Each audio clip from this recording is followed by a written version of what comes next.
Now, how about them damn Celtics? All right, we're back with another Boston Celtics video, and today we're looking at another ramp to camp NBC Sports Boston article by Chris Forsberg. Today they talked about the starting lineup, who's going to start for the Celtics. We've had plenty of different variations of predictions and thoughts and stuff go around, so we're going to take a look and see what we think. Yeah, this has been kind of a weird conversation to have this summer because we don't really know. We haven't seen the Celtics play with Jason Tatum since he was drafted. Like, he's always been there. Now, without him, they have a few different ways they could take it with the starting lineup, with the free agents they signed, with guys that are coming back. There's a lot of different moving parts. I don't know if you want to give ours before we start and then react to the others, or do you want to go as they go and react to theirs? Doesn't matter to me. It's up to you. You can give ours if you want. So I think the two of us definitely are like aligned. Like, we think Pritchard's going to be the starter this year. Makes a lot of sense. For continuity reasons, I think it's a good idea to reward him for a good season last year off the bench. Somebody who's played off the bench his entire career. At one point, he wanted to be traded because he didn't think he was getting enough playing time, and he was playing literally no minutes, so that was a little different. But I think he's earned that opportunity this season in particular. So that's like one of the this or that with him or Simons. And then we've talked about on this show Hauser versus Boucher as the four. And last time we talked about it was pretty interesting because I felt like traditionally Boucher gives you more of the ideal starting four-man type thing, but you made a good point with Jalen being the primary guy. He's going to need all the spacing he can get to make it easy for him. He's going to not have as many double teams sent at him. And not only because of how lethal Hauser's shot is, but how quick it is, it makes it so much more difficult to overcommit help defense to him. Boucher, on the other hand, while he can shoot a little bit, like, he definitely isn't a non-threat on the three-point line. His shot is more of like a trebuchet catapult, takes a little while to load up type deal. Yeah, I think Hauser should start. I get the argument for Boucher, and I think that would be a great starting lineup too, or like based on what they've got on the roster. I think it would improve their defense, but I just think maximizing the offensive spacing you get with Hauser, Pritchard, and Derek White around Jaylen Brown. You can play Derek White and or Jaylen Brown in that sort of help defense role when Nimi guards the centers. Like, I think there's ways you can play correctly or well on defense with that lineup. So we can take a look and see what these guys think. I'll see if Chris Forsberg has something in here.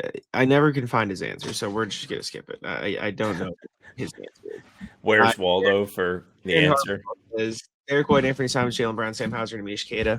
This was a harder exercise than I'd expected. In the backcourt, I'm choosing not to mess with the good thing and let 6 man of the year Pritchard be a super sub. While White can help offset any of Simons' defensive limitations, you can make the argument for going double big with Boucher and Keita, but Hauser's experience earns him the nod as a stretch four for now. So why doesn't Pritchard's experience earn him the starting lineup? I just don't get the not mess with it. He knows his role off the bench. It's not like basketball changes. It's not like he gets to play a different sport coming off the bench. Like, he starts and the floor turns to lava and he has to wear special shoes, but it only changes if he's in the starting lineup. I just don't like the don't mess with the good thing argument. Like, it's just the same fucking game. He's playing the same game. Like, well, if you remember, like 10 years ago, can't believe it, but it has been 10 years.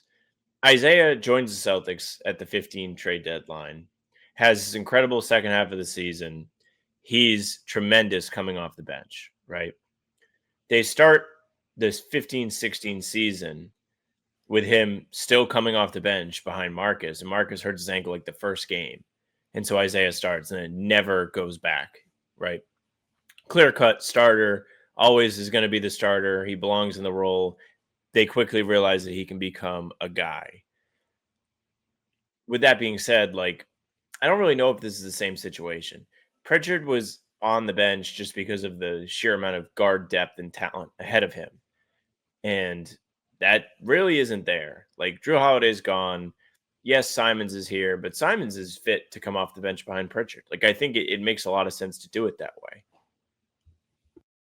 I also think if you want to talk about maximizing both ends of the floor, Pritchard is a better defender than Anthony Simons. So, like, You could also just make that argument. Michael Hurley says White, Simons, Brown, Hauser, Queta. Not entirely convinced Simons will be in Boston to start the season, but I like the idea of Pritchard coming off the bench, even if he sees a big bump in minutes. I've had some fairly high expectations for the team in terms of finishing with a winning record and winning a playoff series, but now that you made me spell out the starting five like this, I'm tempted to adjust ever so slightly. Brown is going to have to do so much heavy lifting. Yeah, I mean, similar to the first answer. Sean McGuire, first switch up we see. Pritchard, White, Brown, Hauser, Queta. I like the idea of Simons coming off the bench, but you can understand, could understand why Joe Mazzulla would keep the reigning 6 man of the year in that role. I think Pritchard's so much more important to everything the Celtics are going to do for the next 5 years that you almost want to test him out as a starter, because that will tell you, do we need to find another starting point guard or small forward or guard to play in the future Tatum era, or can Pritchard hold up as a backcourt partner for Derek White? I feel like we got confirmation that he's going to start. Did I make that up? Did I dream that? I feel like somebody nodded to that he's going to be the starter. Did he do it? Or did he say he didn't care? He said he didn't care. Okay. Maybe I made that up then. Josh Canu says the same starting lineup: White, Pritchard, Hauser, Brown, Queta. This seems like the obvious choice with the way this team is constructed. 5 carryover players who Mazzulla can trust and know can play together. An undersized lineup for sure, but I think we have to get used to that this season. I agree. New answer, Kevin Miller says Pritchard, Brown, White, Boucher, Queta. A focus on shooting with this lineup. Queta needs to be an aggressive offensive rebounder, while Brown needs to be an aggressive defensive rebounder. It's ironic how the argument for this lineup is a focus on shooting, and Chris Boucher is in over Hauser. That doesn't make much sense to me. Yeah, I mean, I think the real argument for this one is the rebounding, right? Like, and defense. Jason Tatum is a tremendous all-around player. Like, you're going to miss his 30 points per game, right? Absolutely. You're also going to miss his 10 rebounds per game, and that's going to have to come from somewhere else. And, Brown will kick in a few. I'm sure Derek White will crash a little bit this year. Neiman will get his fair share of rebounds. But putting a larger player like Chris Boucher in the starting lineup, I think enables you to have a more secure feeling when it's time to close out a defensive possession with a rebound. I think that is like the best argument for starting him, because you could be like, well, the shooting doesn't really drop off that much. Like, it drops off because Hauser's one of the best in the league. It drops off a lot, but it doesn't drop off to the point where it's not like you're putting a non-shooter out there is I guess the thing that I'm saying. Yeah, no, you keep some shooting out there, but if you want shooting, it's Hauser. I think the defense is the most important in this lineup. You have Nimi covering the bigs, which is something he hasn't really had to do in bulk minutes up to this point in his career. So bringing a guy who can play the help over role like pretty easily in Boucher could be intriguing. Adam Hart says Pritchard, White, Brown, Boucher, Queta as well.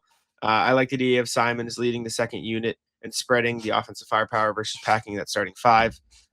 Yep, I agree. And then Caleb Burton says Jaylen Brown, Derek White, Sam Hauser, Anthony Simons, Nemish Queta. I struggle coming up with a starting 5 because I want to throw Pritchard in there, but I think he's such a spark off the bench and thrives in that role. They also need bigger guys out there as a physical presence in the front court. Mazzulla may play with the lineup early in the season to figure out his puzzle. I think any of these starting lineups would make a ton of sense for the Celtics. I still think I still think Hauser and Pritchard being in there is the best option. However, I could see Joe testing different things throughout the season anyways. So, yeah, the point about trust that was made in this is also a big indicator for me. Like, Mazzulla feels like he builds everything on trust. Like, I don't think you're just going to see a new guy that isn't like a superstar, all-star level guy come in and start for no reason over somebody Mazzulla knows he can trust after years of playing them. Somebody like Pritchard, who he leaned on heavily last year throughout the regular season, and also had moments in both playoff runs where he was really good. Like, even in the 2024 playoff run, he wasn't playing a ton of minutes. He has the feature article with Jay King where he's like, I will never forget being on the bench and like wishing I wasn't there. But like, he made massive shots. Everybody remembers the heaves in the finals, but there was a moment, I think it was game 3 against the Cavs or game 4 against the Cavs, whichever one they won in Cleveland. He hits a logo 3 late in the shot clock on a possession where nothing was happening. And it was just like, well, I guess I got to take this shot. Like, he's always been ready for the moment. And I think when his numbers called to start this year, he'll step into that role very comfortably. And I just think Hauser makes sense. Maybe they'll adjust that if they feel like they're too small and getting killed on the glass. But that to me is the bigger swing one than Pritchard. Pritchard feels like it's guaranteed. Yeah. We'll see. Let us know what you guys think of the starting line down below. Make sure to leave a like, subscribe, and all that same thing. Yeah, thank you very much for listening and watching. Make sure you leave a like, comment, subscribe. We are here every single day with new content. Full pods drop Tuesday, Thursday, Sunday. Game recaps are up the morning after each game. Other videos are here in between to keep you up to date with all things Celtics. You can find the two of us streaming on Spotify and Apple as well. All audio content is there. So follow. It'll go right to your feed. Leave a 5-star review. We'd appreciate that very, very much. You can email us, hbtcpod@gmail.com. Read them every single time we do the show, hbtcpod@gmail.com. Our socials are at How About MCs for Twitter, Instagram, TikTok, Facebook's name of the podcast. All streams are there. They're on YouTube. They're on Twitter. Jack's Twitter's Jax1NBA. Mine's at Sam the France NBA. That's it for us. Bye. Taco. Come on. Taco.